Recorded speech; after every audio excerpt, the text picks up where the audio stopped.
Hello everyone, Charles Watts here, the Arsenal correspondent at Goal, joining you on Tuesdays. Now first of all, I've got to say this at the start of the video, apologies for any random drilling, banging, hammering sounds you're going to hear during this, but my neighbour is having a hell of a lot of work done on his downstairs, on his kitchen, his conservatory, and it is literally right there, and all I can hear is just drill, drill, drill. So I'm sure you're going to hear it at some point. It's going to sound pretty weird, but it was either not do the video because I can't, I'm whilst working upstairs at the moment where it's a bit quieter, or just do the video and maybe have to put up with a few a few random noises. So apologies for that, but I thought you probably want to hear what I had to say today because lots to talk about.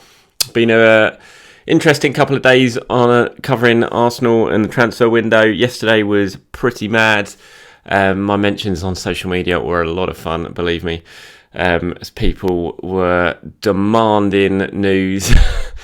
Yeah, trust me, if I have news, I will report it. I'll put a story out, I'll do a video, but it doesn't happen like that. You know, if I'm not reporting anything, it's because I haven't had it confirmed. I'm not going to put anything out until I'm 100% sure of what I'm putting out. And yesterday, I really needed to get clarity on a few things, talk to a few people before it came out. So yes, I saw all your messages on social media, your demands to find out, you know, exactly what was happening and where I was. Was I sleeping? No, I wasn't sleeping. I was working, I promise you.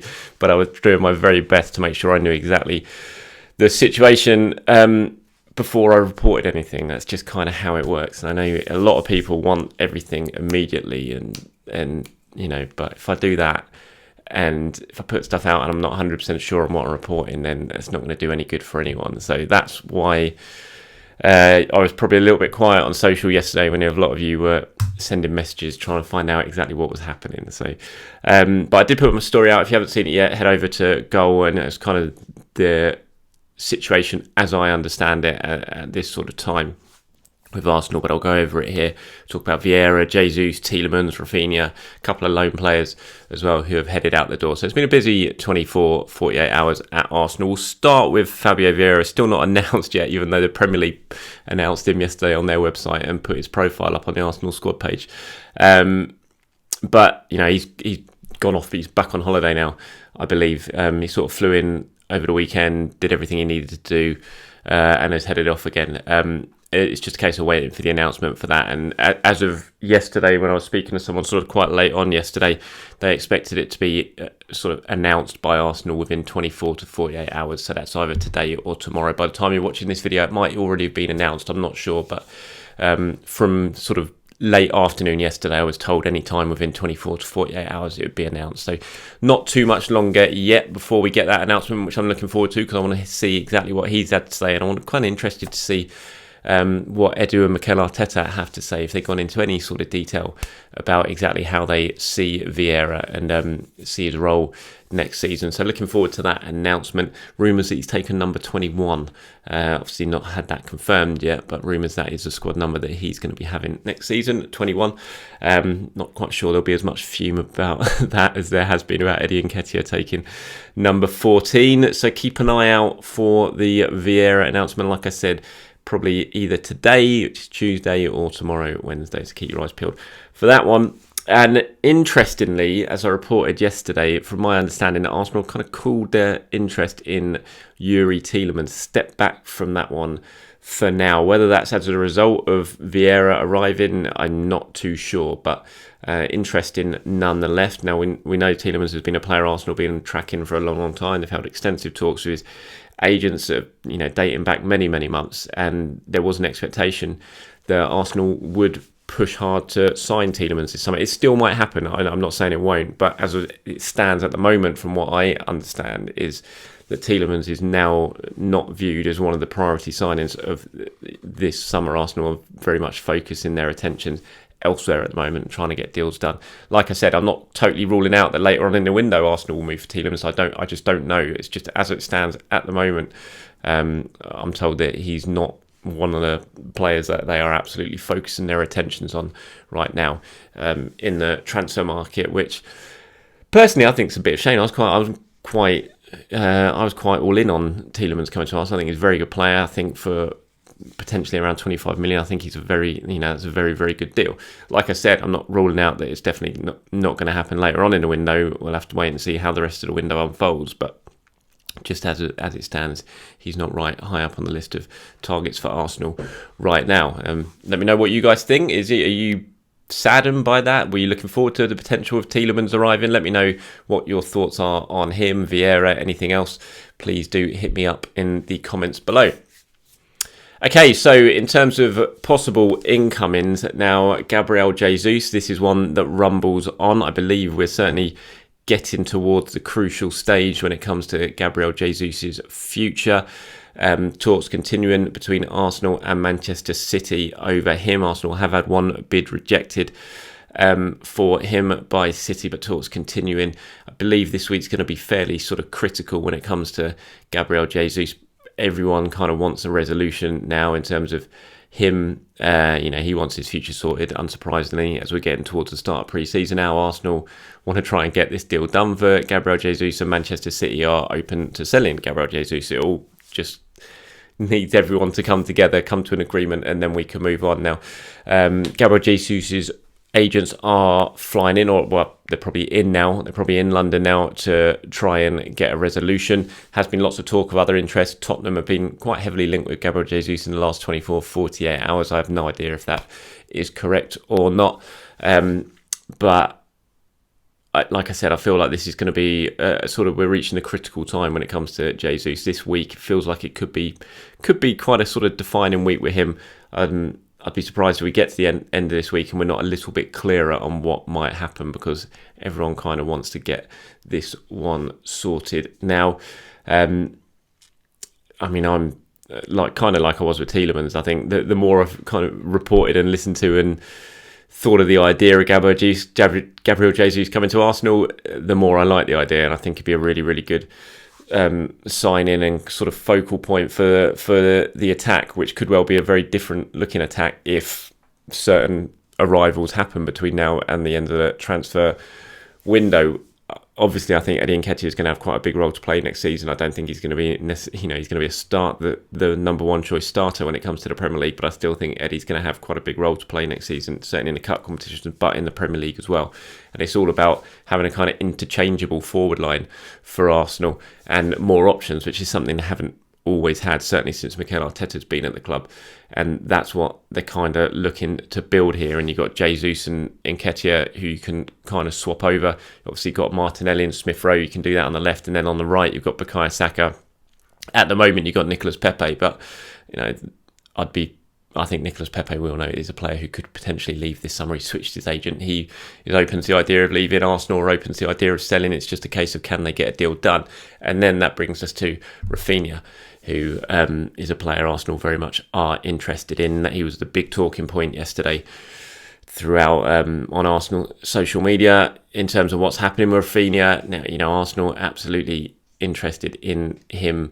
Looking at the situation, the Barcelona thing continues to complicate matters a bit because Barca have been in talks with Raphinha for a long, long time, and there was a very high expectation that he was going to go there this summer. Now, it appears right now that Barcelona just can't afford the money that Leeds want for Raphinha. Barcelona are doing a lot of business this summer. They don't have that much money, and they're trying to sort of shuffle things around to get certain deals done. Whether what's going on at the moment is, a bit of a play to try and get Barca to come in. It's like, this is your last chance. He's going to go somewhere. If you don't get your fingers out now and put in a decent offer, then he could well end up somewhere else. I don't know. There's so many games played in the transfer window by all parties involved in deals that you've got to sometimes take a step back and think exactly what's going on. But from Arsenal's point of view, they are absolutely interested in Raphinha as part of this kind of interchangeable front three, which I'm talking about. You've got Bukayo Saka. Yes, he's the absolute first choice at the moment when it comes to the right side of Arsenal's forward line. But you want to be in a position where you can rotate, you can rest, you can bring in players, and the quality doesn't really dip. We've seen this season, certainly with Pepe, is a bit of a confidence thing, whatever, just doesn't really get on with it. I don't know, it's the wrong word, because don't put words in my mouth for all you aggregators out there. It doesn't really feel like a Mikel Arteta player, does it? Does he? And if you can bring in Raphinha, suddenly you're just a hell of a lot stronger in that side in terms of your options. If you bring Saka out and you start Raphinha, there's not this big sort of dip, which perhaps there is right now, and that's what Arteta wants to build at Arsenal, and that's potentially why I believe they're very much interested in bringing Raphinha to the club now. What happens with Barca? I think we're getting to the stage now where Leeds want to get something done. They don't want to go in towards the end of the window not knowing exactly what's happening with Raphinha. So it's getting to D-Day with Barca. If they're going to just not come in, which at the moment it sounds like they haven't really done anything to move things on with Leeds and Raphinha, then they're going to want to get a deal done with someone else, and that's where Arsenal potentially come into play. And so we'll see what happens with him, and that's where we are with Arsenal and Raphinha at the moment. Very much, in the running for him, interested. But the whole Barca thing continues just to complicate matters a little bit. So I think that's something we'll see certainly move forward, like the Jesus things in the coming days, and certainly next couple of weeks perhaps, with him. And just like Jesus, I believe that would be a fantastic signing for Arsenal. I really do. He'd been, 11 goals last season in the Premier League. Raphinha in a very much struggling Leeds side, and it just has something about him. I think when you watch him, I thought just even towards the end of last season, you could just see how passionate he was and how much he wanted to get Leeds out of trouble. And sometimes that spilled over a little bit with him on the pitch. But he just has that bite, that's something about him that I just think he kind of stands out, and I think it'd be a fantastic addition for Arsenal if they can get that done. And if they do and they get Jesus in, then you're kind of looking at attacking options for Arsenal when you've got Jesus, Saka, Odegaard, Smith Rowe, Martinelli, Jesus, Nketiah. It's just looking an awful lot stronger there, isn't it? And a lot of options for Mikel Arteta to rotate and to bring players out and not have a massive dip in quality. So, yeah, I'm all for it. But again, let me know what you think in the comments below. Okay, loan-wise, there was a couple of outgoings yesterday. Expect plenty more to follow this summer. Arsenal very much looking at the loan market and getting a lot of their younger kids out. Harry Clarke has gone to Stoke City. That's something that's been in the pipeline for a while. He was at Hibs on loan last season. Young centre-back, 21, I think, Harry Clarke. He's kind of had a few loads recently. One started in Oldham, then had a couple up in Scotland, and then up at Hibs, and now he's gone to the Championship with Stoke, so he's got a big opportunity to really, really impress there. Omar Rekik as well, or Rekik, however you pronounce it. He's gone over to Sparta Rotterdam, I think it is, for the season. Very talented defender like Clarke. I think that's a good loan for him. There'll be plenty others to follow this summer. I think Arsenal looking to send as many of their young players out while keeping some, obviously, who are going to feature in and around the first team. The likes of Patino, I think, will probably stay. I think Amari Hutchinson, that's the decision that's going to be taken a little bit later on in the summer, but I'm not sure about. I think Amari will definitely get the pre-season with Arsenal, and then as get towards the end of the transfer window, we might see him head out on loan. Patino, I think, will probably stay.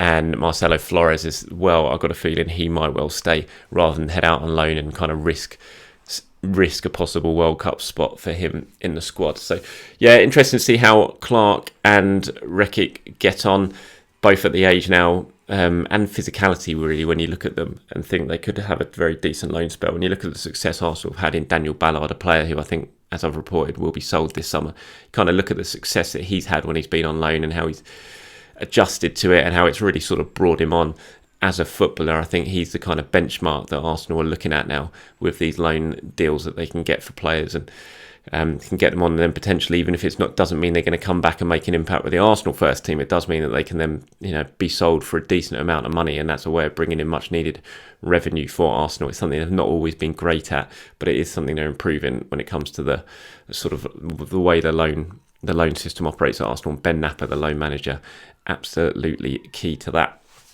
Okay, so as I said at the start of this video, keep your eyes peeled for the Vieira announcement that should be coming either today or tomorrow. We won't have to wait too much longer to find out for that. And again, with any stuff I've discussed on this video, please let me know what you think in the comments below, and keep your eyes peeled for more videos and on my social media, of course. And if I do have news, I will bring it to you there. And I'm not sleeping like a lot of you were saying yesterday on social media. I am doing my very best to make sure that when I do report something, it's something that I've sourced very well, and it's not just hearsay. So yeah, trust me, I am working, believe me. All right, everyone, have a very good day. I'll speak to you soon.